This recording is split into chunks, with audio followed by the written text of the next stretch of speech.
Then let's get started. Because, hey, this is a new Hell of a Boss short. Jesus Christ, I forgot they made that show. Hell of a Boss. I heard of that a long time ago. A long time ago, there was a cartoon that was called that. It's amazing. Apparently, it's getting a revival, which is cool. Like, I hope it's not a remake.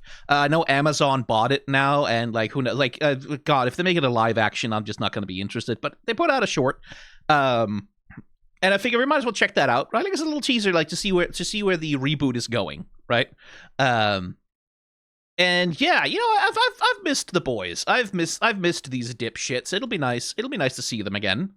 And genuinely, I am curious about Spindlehorse from, like, as I've said many times, from a studio perspective, in the sense of they made a bunch of Hell of a Boss on YouTube, right? And then concurrent with that, they were outsourcing a bunch of animation production to Bento Box to work on the first season of Has Been Hotel, right? And Hell of a Boss, by the end of its second season especially, was like miles ahead of where Has Been Hotel ever really got to be in terms of like a visual storytelling thing. Has Been Hotel season 2 comes out, and it's a substantial visual upgrade from where Has Been season 1 was, like with much better animation and staging, which is like in large part down to just Spindlehorse becoming better at working with their outsourcing studio and better at scheduling their time, at least according to Viv Medrano.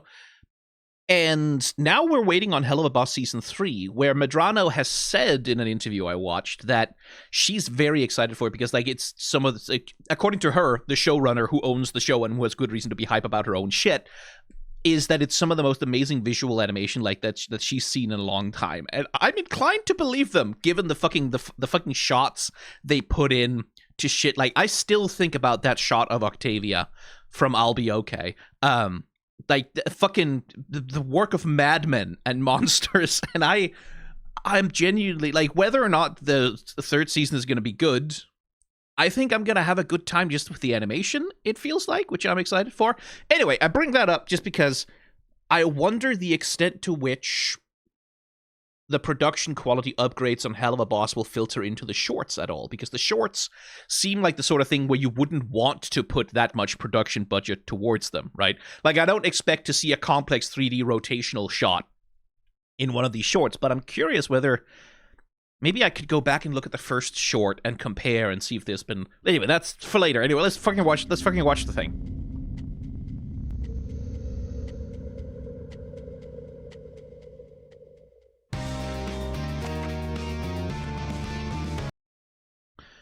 William Diddle. Of course. White, middle-aged, obvious toupee, most punchable face you've ever seen. CEO of Douchecore, one of the biggest companies on Earth. Polar Bear Burgers are his favorite meal, total douchebag. Well, okay, we don't have to feel bad about the guy we're killing this time, then. That's nice.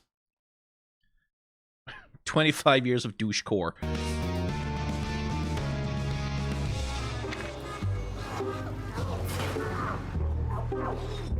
Stop spelling it. Stop.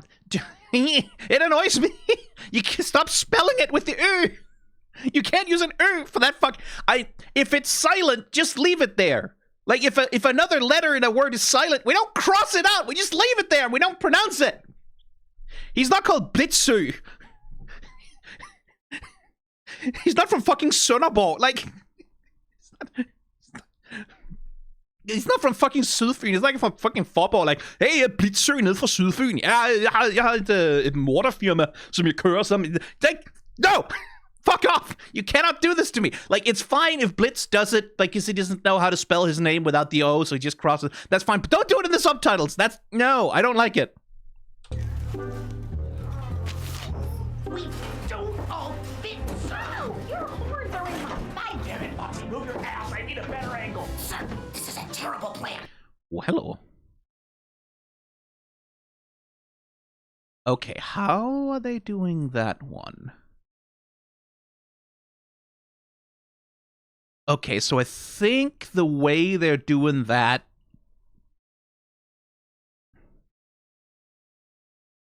Ooh, interesting. Okay. So the shape of the bulge here, right? Like, they're just massaging the bulge gently, like, along the shaft, you know? Just, like really just rolling along over that bulge across the shaft. Just moving it up there until it really sort of... There's no, I have to say it. It's the bulge. The bulge here. They are. So. The bulge here. I'm trying to think of another word. There isn't one.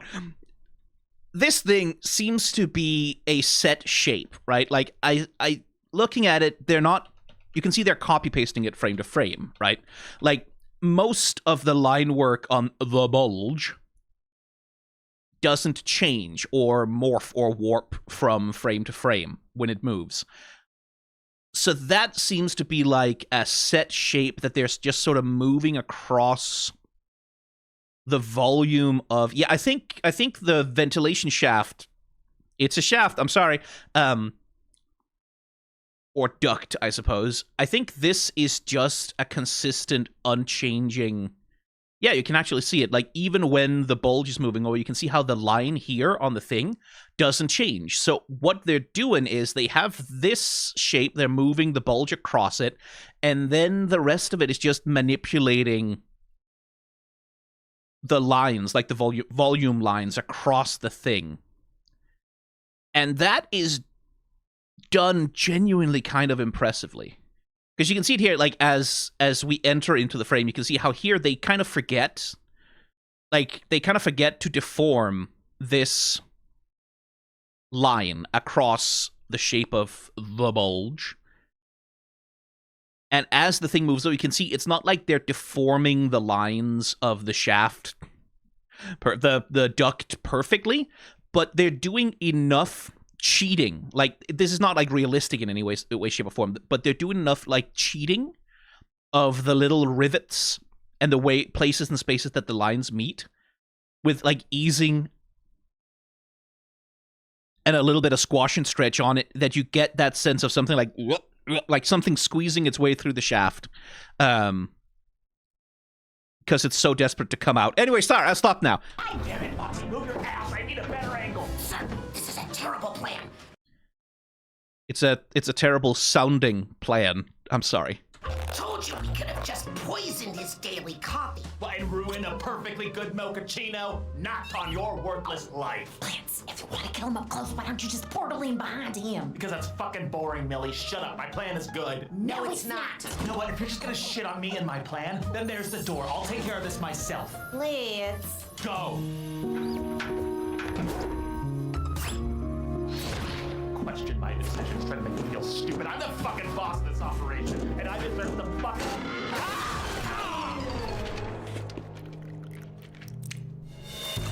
Oh, hey! For a bad... I'm not the only one who's horny in this one. I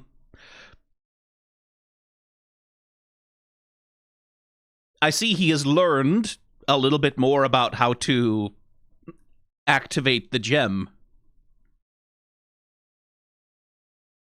Oh, good asymmetric motion on the fingers there. You can see how they're not moving mechanically like in sync. There's a little bit of like asynchronous movement on them that gives them that like pulsing vibe. That's good animation.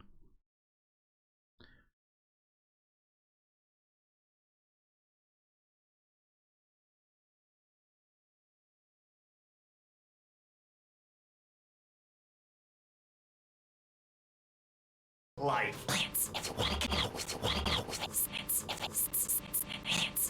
kill him up close, why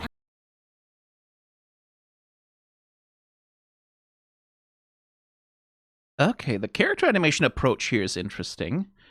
We're doing a lot of limited animation, but not very limited is the thing.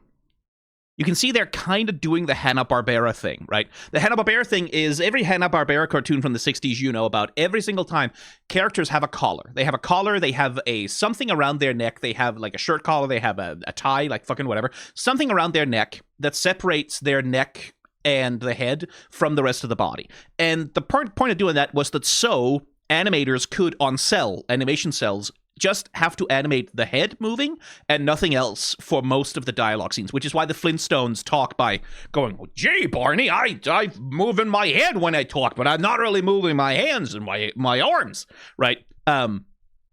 That's the Hanna-Barbera thing. Like, that's a form of limited animation. We limit how much animation work needs to be done by only animating the part of the character that needs to move for a given shot or scene. And you can see they're doing some of that here, with Blitz especially. Whereas with Moxie, for a lot of his dialogue animation, you can see, like, his whole body is activated. Like, the whole of him is moving. And that's not quite full animation, but it's much fuller animation. Whereas with Blitz here, you can see the way that they're just, like, using the collar to move the head around and not really doing all of the movements on his shoulders. One of the results is that none of the characters seem to be breathing, right? Like, there's no breathing animation, there's no real idle animation. Millie, for the most part in these shots, outside of blinking, she's completely static, right? Like, which they ameliorate by, for example, like when Moxie does this, sir, and she pops upwards, there's a bunch of secondary motion being animated on her hair to sort of give her a little bit of that sense of fluidity in life. And when you're doing this kind of limited animation, especially with multiple characters in the scene, it's always a thing of trying to manage not having to do a bunch of animation work on them, but also still keeping them alive visually. And the blink is the basic way to do that. Like with human or animal characters, if they just blink, so long as they blink, like the human brain works in such a way that it's willing to accept, okay, they're still alive, they're still breathing, they're still, like, so long as they're blinking. So long as they're blinking, so long as their eyes are doing a little bit of something. And you'll see this in visual novels, right? Like all visual novel animation, for the most part, tends to be key poses and blinking, right? Like that's the way we keep the character alive. The difference between this and Hanna-Barbera animation, then, is that Hanna-Barbera animation, they usually have like 2 or 3 different motions that they do when they talk, right? Where they do lip flaps and then they like move their head and blink and like do, oh, I'm moving my head to the left, I'm moving my head to the right. But they do like the same set of motions over and over again, cycling through them for their dialogue. Whereas Hell of a Boss, all of the dialogue animation is bespoke, right? Because they're doing lip syncing, they are doing the full lip flaps, right? Perfectly good mochaccino. Mochaccino. Right, you can kind of read Blitz's lips. Chino, not on your worthless life. Blitz, if you want to kill him up close, why don't you just portal in behind him? Because that's fucking boring, Millie. Shut up. My plan is good. No, it's not. You know what? Here's a good little bit of asynchronicity. So again, I've talked about this many times before, but offsetting the animation timing of things is it's partly a useful way to make a scene look more fluid because something is moving every frame, even if not everything in frame is. But it's also about how characters relate to each other physically, right? And I've talked about this many times before as well. When you go back and look at early Disney animation, like the Merry Melodies or Silly Symphonies of like very early animation, everything moved on the same timing. Everything moved like mechanical clockwork. Modern animators tend to play around a lot more with these asynchronous movements where Moxie starts moving, then Millie follows, then Moxie moves up, Millie moves up. So there's this like wave of motion through the two of them that's slightly offset from one another, and it prevents them from feeling mechanical. No, it's not. You know what? If you're just gonna shit on me And it's my good. plan, then there's the door. I'll take care of this myself. Blitz. Go.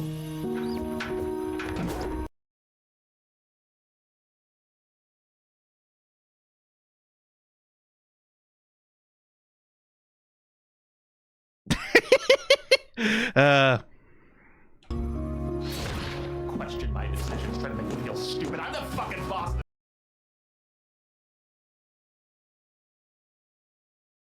Here's some lovely full animation, like Blitz crawling towards camera. And you can see the compositor is doing a bunch of work here as well, adding the blurring effect and darkening him as he comes closer to the camera. Fucking boss of this operation, and I've been the fucking.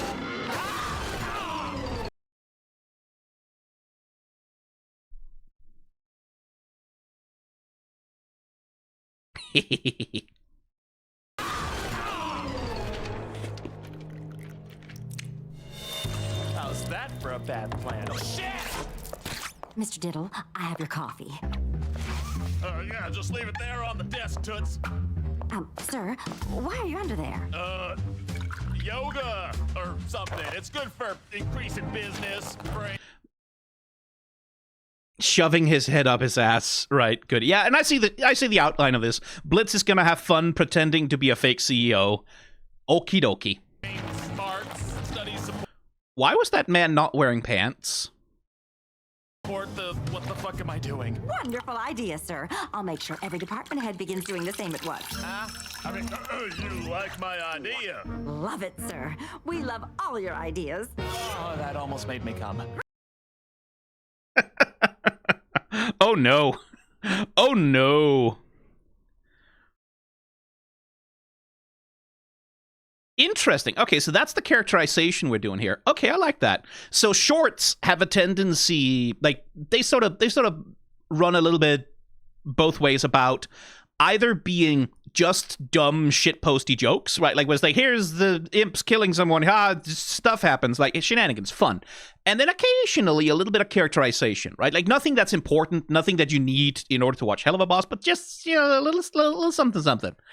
And I guess we're getting that here, where Blitz is, like, feeling a little bit insecure about his subordinates talking back to him and criticizing him. But now, because no one gives a shit about the CEO, because the CEO doesn't matter, and it's fine if he's dead. It's fine if CEOs are dead, by the way. It's just fine. It's fine. Like, nothing bad will happen if a CEO is dead. If a CEO dies... Like, their family's probably sad, but, like, the company is fine. Nothing bad happens to the company. Never. If the CEO doesn't show up to work tomorrow, or for 2 weeks, or for 12 months, nothing bad happens.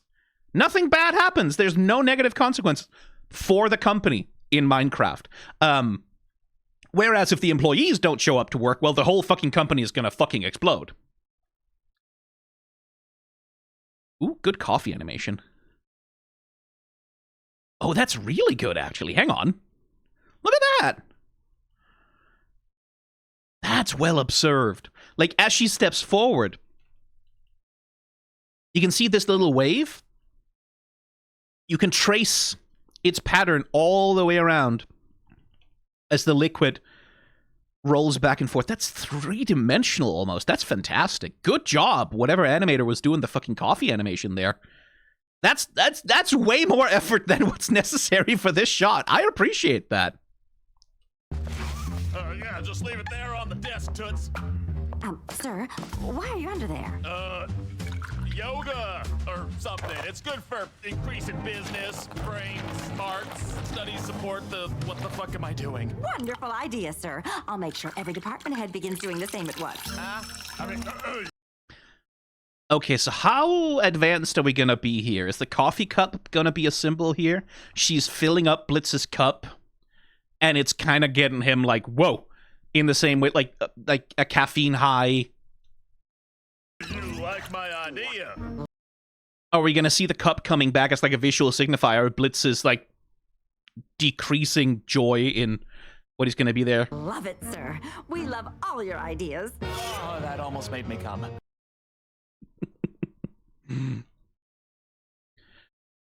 Me when I get positive comments on YouTube. That almost made me come. Great. Fluid, sir. Before I go, I have...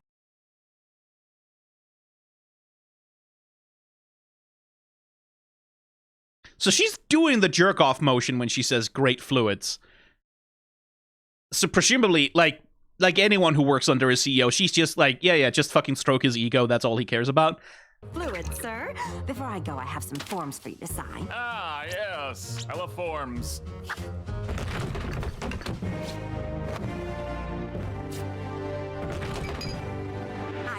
You look... Have you lost weight? I have. Well, thank you Pinky and the brain ass. for noticing. Now, what are all these forms for again? Oh, just some raise approvals for some of our long-standing execs. Oh, fuck that. Just fire them. Sir?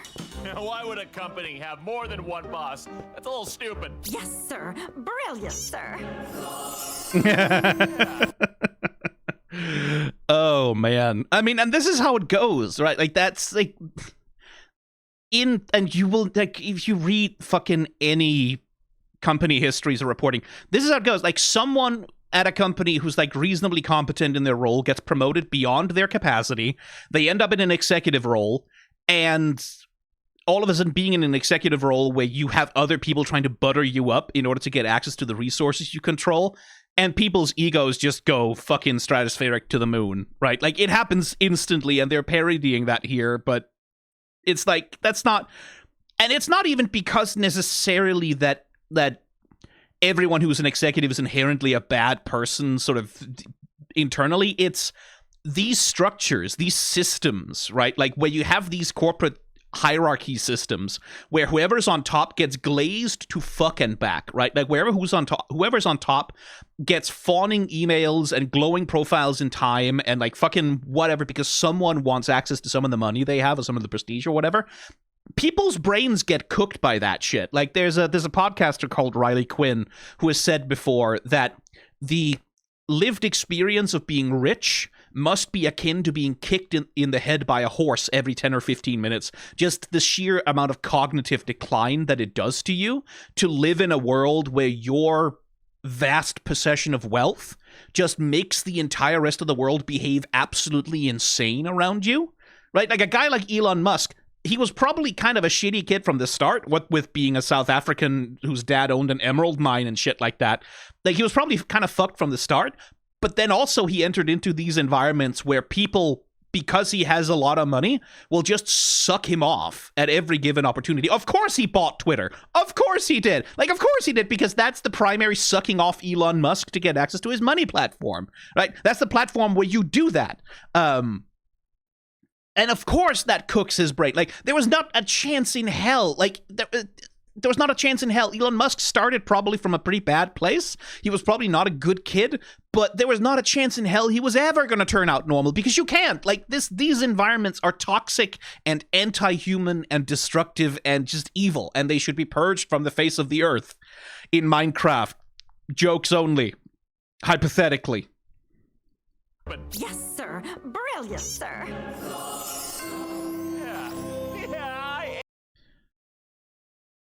I quite like the double chin on him here.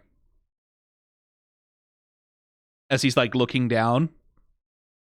That's kind of an appeal. Because Blitz's head is like a... we've talked about this many times. Blitz's head is like a fucking... God only knows how to manage this fucking shape. Sometimes he has a jaw. Sometimes he doesn't have a jaw. Sometimes he has, like, something like a nose structure on his face. Sometimes he doesn't. Sometimes he has a beak. Sometimes it's just a thing that you sort of slice open.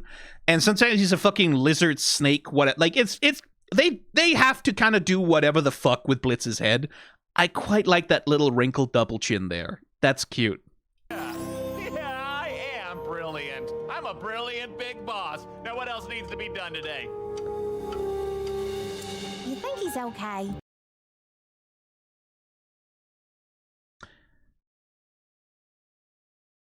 I mean, yeah, he is. Yeah, Stolas is a hypocrite.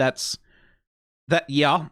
So's Blitz. Like, so, like, that's, being a hypocrite is pretty normal part of the human experience. It's just, the more power you have, the more harm you have the ability to inflict with hypocrisy. It's been hours. Probably caught, trapped, kidnapped, or otherwise incapacitated. You know, if we're not around, nothing goes smoothly. Give him a few hours to realize how much he needs us. Then we'll check in. Cancel my 8 a.m. with Paris. That Okay, we're back to the coffee cups. place smells. And then where was that sweatshop gonna open? Oh, we're back to the coffee. Okay, so he's high. He's got a coffee rush. The nicotine, the caffeine, different thing. Caffeine high. He's going hyper on the praise. It's like a drug. Yeah, I get it. Indonesia, sir. Yeah, shut that shit down and open one someplace with a funnier name like Bangkok or Shitterton or Cumbum. Cumbum, sir? Don't be racist. That's in India, moron. You're right, sir. Of course, sir. I am a racist moron, sir. Then fire everyone in Utah. We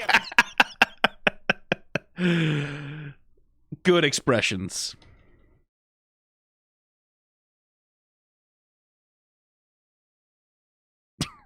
Yeah, I feel very much the same way about that segment of the North American continent, Blitz. I agree with you.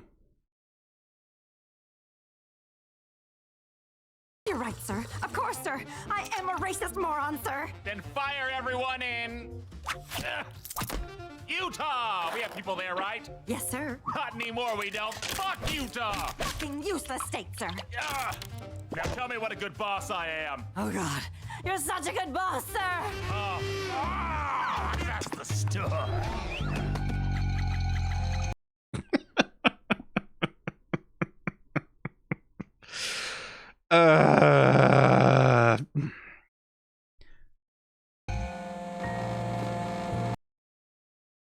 I'd rather be on my horse. Indeed. Speaking of Blitz as a snake. They're really, I should also, like, they're really going kind of ham with the sound effects here as well. A lot of cartoon noises. That's the stuff. Real.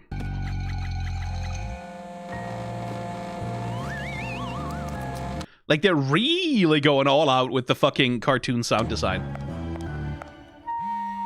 Give me a loose 10.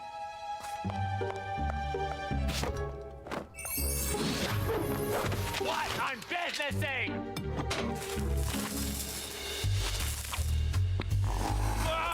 Yes! Blitz, you okay? Did you kill the target? I'm better than okay, Mills. Fuck the target and fuck killing people for a living. This place is fucking fantastic. People respect me here. They like my ideas. They fucking worship me. I'm fucking great at this CEO shit. I'm never gonna leave. Check this shit out! Reports have come in that the stock price of Douche Corp has doubled in a matter of hours after a string of unpredictable yet brilliant moves from CEO William Diddle.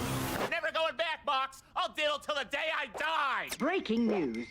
William Diddle is facing allegations of diddling, with evidence that's said to go... Oh, we're being topical. Okay. The name wasn't just for fun.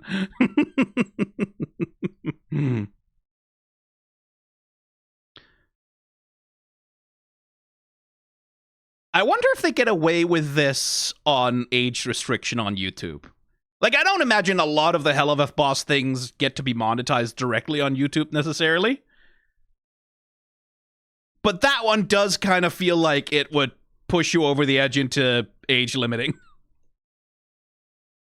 Yeah, it's just flour. It's just flour. It's sugar. It's like, why would it be anything else? That's just a white powder. It could be anything. Could be literally anything.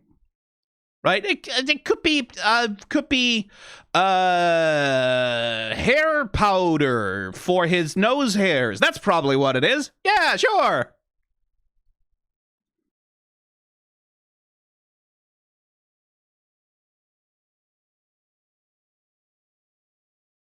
Moxie looks interested. Again, how the fuck is he snorting that when he doesn't have nostrils? Well, don't ask questions. He's got one now. It's there. It just shows up. Spawning one in for the joke.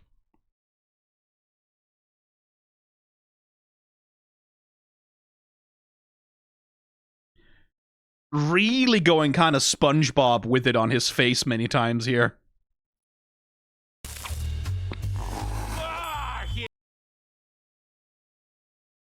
Blitz, you Ah, frog blink. With a literal frog sound effect, because of course. target. I'm better than okay, Mills.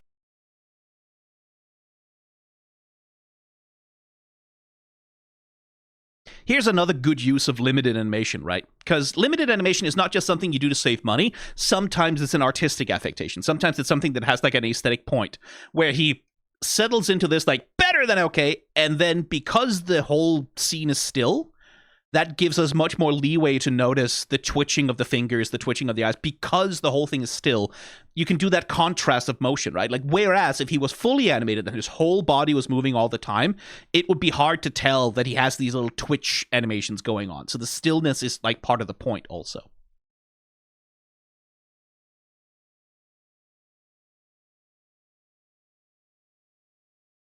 Same thing here, right? Like the shaking of the finger that's pointing, it's enabled by the stillness of the rest of the animation. For a living. This place is fucking fantastic. People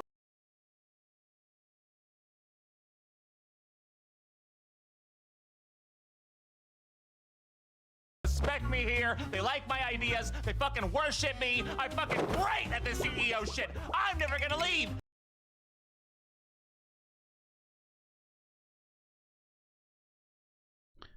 I appreciate a good smear frame. Look at him just turning into rubber. When they fucking worship me, worship me, I fucking right at the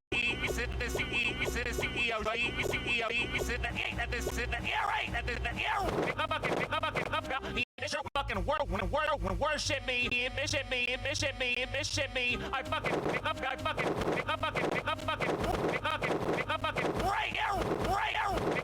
great at this CEO shit. I'm never gonna leave. Yeah, like you can really see them playing with, right? Like full animation is used anytime they really want to fuck around with like the suit physics on him, and then limited animation anytime they want to draw attention to a specific set of motions, right? Like so here, he lands in this key pose with like barely any settling. Like there's like one frame of settling after he lands in the key pose, and then all of it is just the head with that like crazed-eyed wiggle. Right? Whereas during his little dance sequence here, you can see like there's much more full animation going. So the animators are doing a really good job of taking advantage of limited animation as a tool, right? Like as an aesthetic tool in the toolbox. Reports have come in that the stock price of Douche Corp has doubled. I don't know how much is 88 degrees in Fahrenheit. Let me just, because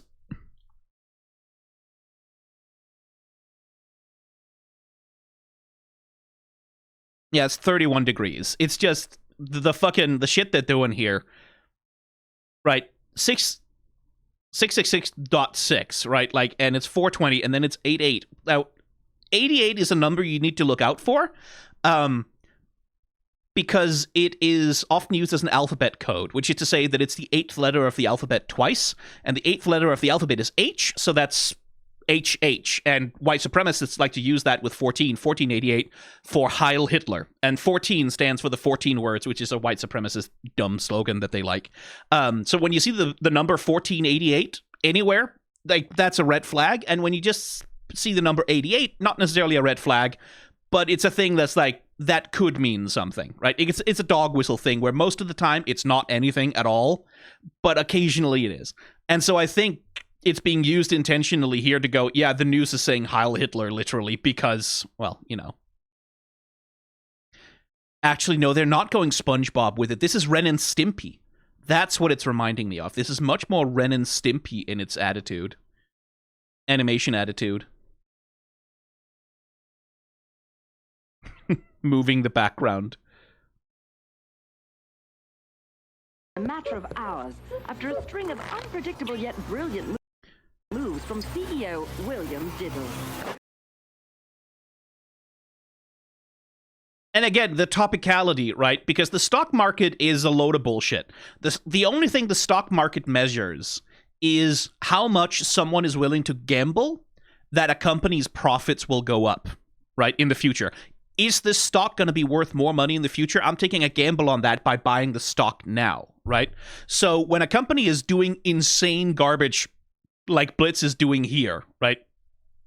The dumbest shit they can possibly do, the markets will respond to that by either going, oh, okay, they're crashing, and then they'll crash the stock, or they'll go, ooh, someone is making secret brilliant moves with their magic space brain that knows all of the business stuff, and they'll rush in to absolutely fucking colonize the stock, but it's completely random, right? You see this happening with a lot of industry. Like, this is part of the boom and bust cycle that forms the bedrock of capitalism most of the time. This is why we have boom and bust cycles, is because the stock market does not respond rationally to the actual earnings of a company. They respond to expectations of future earnings, and those expectations are formed by people, and people are stupid. Especially rich people. Rich people are turbo stupid. They are the dumbest motherfuckers on planet Earth. And like AI, like the dot-com bubble in the 90s, rather than AI, actually, the dot-com bubble was like this. During the dot-com bubble in the 90s, leading up to Y2K and like the dot-com, here's where my accent really shines through, the dot-com bust, you had companies were just spinning up shit like, yeah, we're an internet company. We do internet stuff on the web. We sell toothbrushes for babies without teeth, like fucking whatever. Whatever you do, if you say this is internet enabled, we're doing it online, you would get investors just rushing to pour millions and millions of dollars into a company just on the expectation that because it is .com, because it is website, because it is internet, that means it's going to be worth billions of dollars, right? And then all of a sudden the game of musical chairs stops and the whole entire fucking stock market goes bye-bye, right? The trouble with the AI bubble that we're in now is that the .com bubble was bad, right? Like, the .com bubble was massively overinflated. It nearly crashed the entire fucking economy of the Western Hemisphere and much of the rest of the world as well. It was bad. They have put a lot more money into AI. Like, it's much more overinflated now. So the expectation is that when that crashes, not if, when that crashes, 2008 is going to look like a picnic party. Like, 2008 is not even going to seem that bad. By comparison, we're looking at... It's not going to be good. And it's caused by this.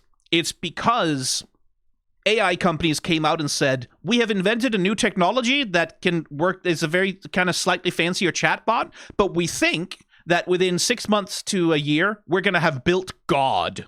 We are literally going to invent God, and God is going to generate infinite money forever, probably. So invest in our stock, please. And Silicon Valley went nuts for that because they don't have a new frontier. Which I'm just like, this is a short. I can go off and rant on whatever the fuck I want as long as I want. You're all stuck here with me. You chose to watch this thing. It's your fault. Don't blame me.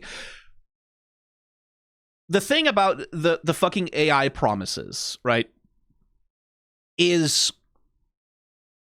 See, the Silicon Valley for a long time has not had a new frontier, right?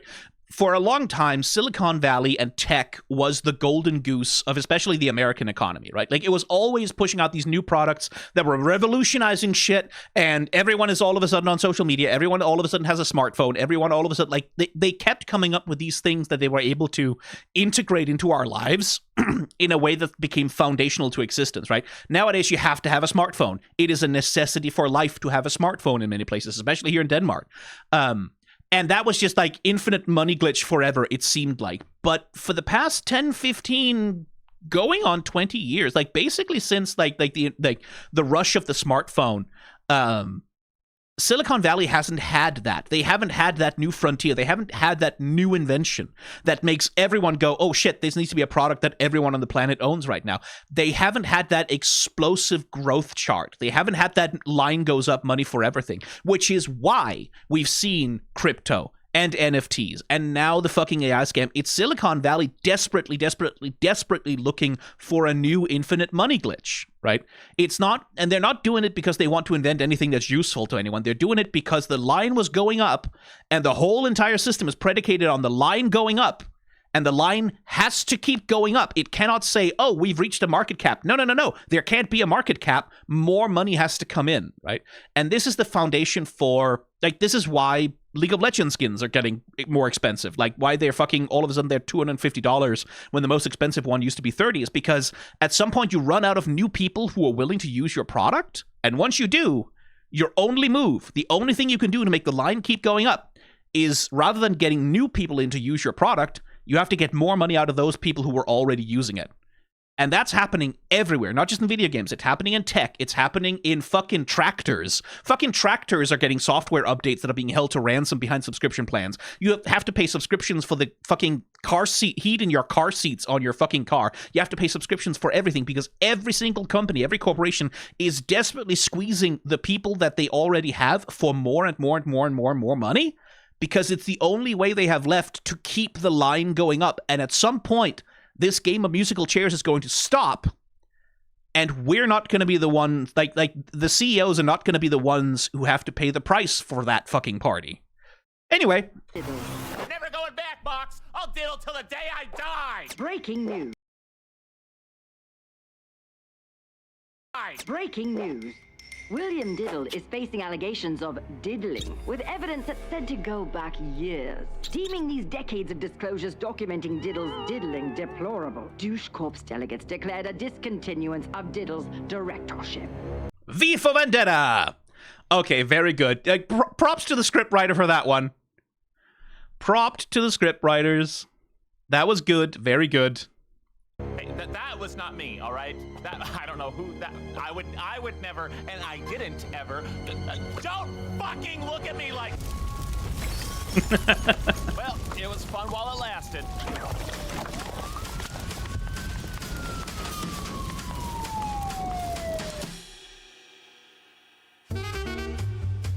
Nice little jazz soundtrack on that one as well.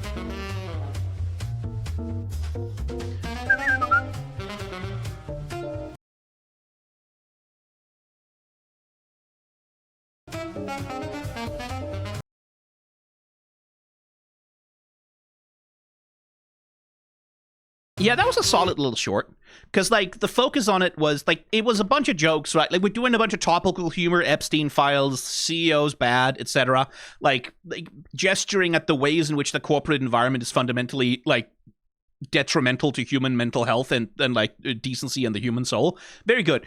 But it was all formed around a core of, like, characterization for Blitz, right? That Blitz has this insecurity in him, right? Blitz has this insecurity in him, this need for validation, right? Like, which is like, that's a part of his character. We have seen that multiple times before, right? Like that he has these insecurities that can be played on. And he very, very badly, because part of how Blitz serves his community, serves the people that he loves, his family, right? Part of how he serves them, part of how he tries to make himself worth it, right? Like, we've seen him, like, part of the way that he tries to address that is by giving Moxie and Millie and Luna and Stolas and hopefully eventually, like, Octavia, is giving them a home, right? Like, and he has this company and he runs it and he makes money and everyone can, so like, we can all get on board and we can all try and make something better for ourselves, and that's how he makes himself worth it, right? That's how he tries to justify his own existence in the world, because he feels worthless. He has this deep interior lack of self-worth where he hates himself deeply. This is how he's trying to make up for being who he is, right? And so, of course, he would be vulnerable to this, right? Like, of course, he would be to the point of, like, sexual arousal, desperately addicted to praise and people saying, you're doing a good job. Of course you're doing a good job. You're doing a good job and everyone likes your ideas. Everyone wants you around. Everyone wants to hear from you. Everyone enjoys your company. Of course he would be vulnerable to this. And so would many of you.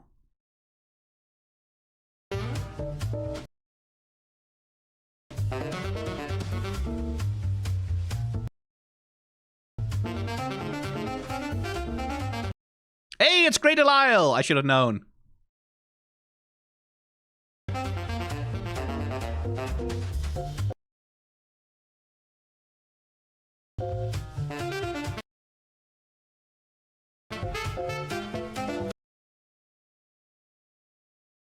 Lovely little MIDI jazz soundtrack as well. Like, really sort of like doot doot fucking saxophones.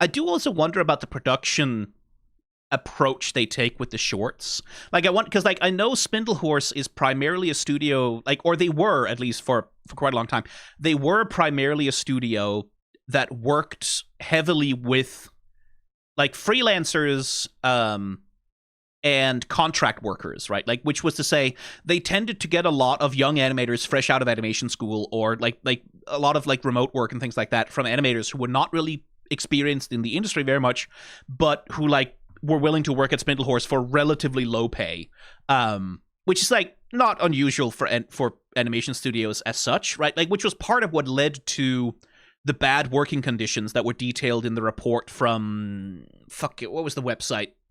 Animation Brew? Something like that. There was a website that did an investigation into working conditions at Spindlehorse where, like, there was a lot of evidence of, this is a studio run by inexperienced showrunners and inexperienced, like, management staff handling a lot of very inexperienced animators, right? Like, and that led to a bunch of like mismanagement, interpersonal drama, no proper HR at the place, right? And that's sort of partly down to the fact that Spindlehorse was relying very heavily on these young, untrained, inexperienced animators for a lot of the work in contract animes, they weren't really building up that studio culture and like that studio stability. I wonder the extent to which that's still true. I wonder if Spindlehorse is still running that way, because from an outside perspective sitting here, my thinking instantly would be, okay, when you're bringing in new people to the studio, you make them work on a short in order to like to give them that production experience, to integrate them into your production pipelines and like on a lower stakes project, and then like having trained them with this project, you can then move them on to working on the episodes. I don't know if that's how they do it, but it feels like if you wanted to build for sustainability, that feels like a way to do it, right? Like to have these manageable, smaller scope projects that can help get a team together, right? Like to help them learn the company culture, working as a team, like establishing that professionalism, and have more experienced animators training the younger animators and sort of passing down skills, building institutional knowledge.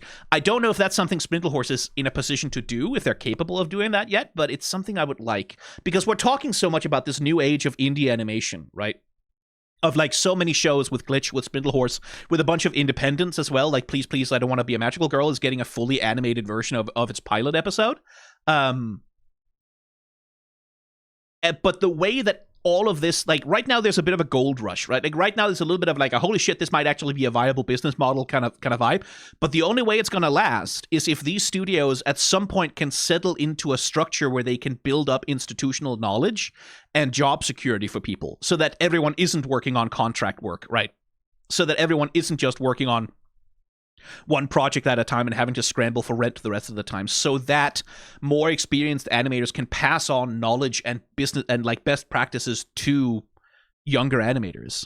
And I'm really hoping for Spindlehorse to be one of the studios to sort of carry the torch for that, because the animation industry badly needs it. Like it really needs a way for people to exist outside of the studio systems, outside of like the VFX houses, especially because Spindlehorse is a unionized workplace, which is one of the wonderful things about Spindlehorse, is that they unionized and they are unionized, right? Which like I was hoping for a very long time.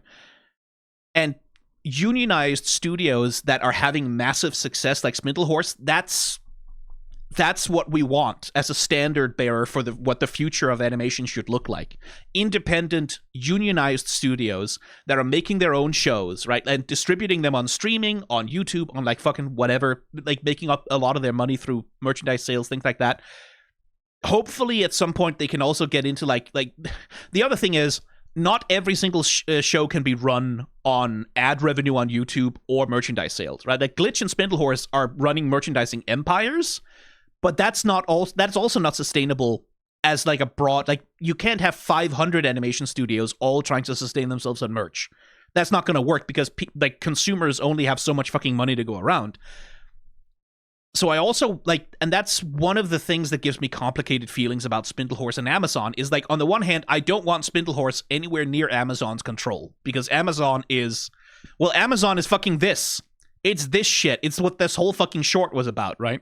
And I don't want them anywhere near the control levers for something like Spindlehorse. On the other hand, Amazon and these massive established institutions, like these massive established companies, are kind of the only source of the sort of sustainable long-term income that could sustain an independent animation. Like at some point, you do have to start working with them, right? Whether that is for advertising money, whether that is doing work for hire, whether that is like whatever it is, which like that's what most independent animation studios do. They do work for hire for big companies, right? Like Riot Games, every time they have a new expansion for something or a new Wild Rift thematic or fucking whatever, they go out and they contract an independent animation studio to make those trailers for them, right? And there's a lot of animation studios that work like that. The studio that made most of Love, Death, and Robots, most of the work that they do is commercial work for corporate partners, right? I want to see the animation industry invent a business model that can sustain it outside of relying on the insane merchandisability of Helluva Boss. Because not every independent animation show is going to be merchandisable, right? Like, not all of them are going to be shows that are going to sell fucking plushies, because not all of them are going to have audiences that want to buy plushies, right? So it's, yeah. Anyway, what were we talking about?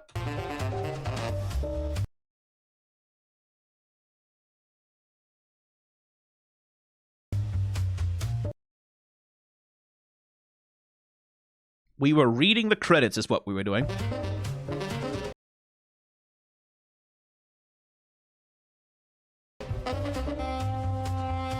Alexander Arntzen. Good job on the music for this one. Lovely little fucking upbeat jazz soundtrack. I do wish they'd release the soundtracks for these shorts. The little compositions and things.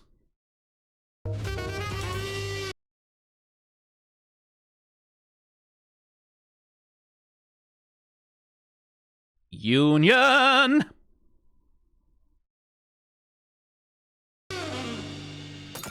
Or, well, SAG-AFTRA is... No, they are a union. It's the Animation Guild is a guild. In the US, like, there's unions, there's guilds, there's a few different structures of, like, organized labor, but yeah. Solid short, though. Like, I liked that it was based in Blitz's characterization, right? And it was doing jokes. It wasn't being deep, right? It's not a deep exploration of Blitz's insecurity. Just the comedy is informed by the character, right? Like, it's not just Blitz walking in. It's not just Family Guy shit, right? It's not just cut away to a gag joke or the character changes personality depending on what's funny in the moment. It's like, no, Blitz... This is some shit that Blitz would get into, especially if he's super duper high on caffeine and sugar. Like, yeah, this is consistent with his character, and it's informed, and it's driven by his characterization, which I like. I like that. It didn't resolve quite as emotionally as I would have liked, because they do a cutaway gag at the end, right? I didn't ever. Don't fucking look at me like. Right, like, that's how they resolve it. It's just, burn the building down, right? So they don't resolve it with an emotional beat. They don't resolve it with, like, the character looking into the camera and going, you know, I learned something today, which is, like, fine. It's a joke thing. And I think that's pretty good for a show. Ooh, by the way, check out that flame animation, huh? That's pretty good looking. Anyway, yeah, nice short. Good job, Spindlehorse. Please be the vanguard bearers of a sustainable future animation industry. I know that's kind of a lot to put on your shoulders, you spindly little horse, but we kind of need it. Anyway, bye.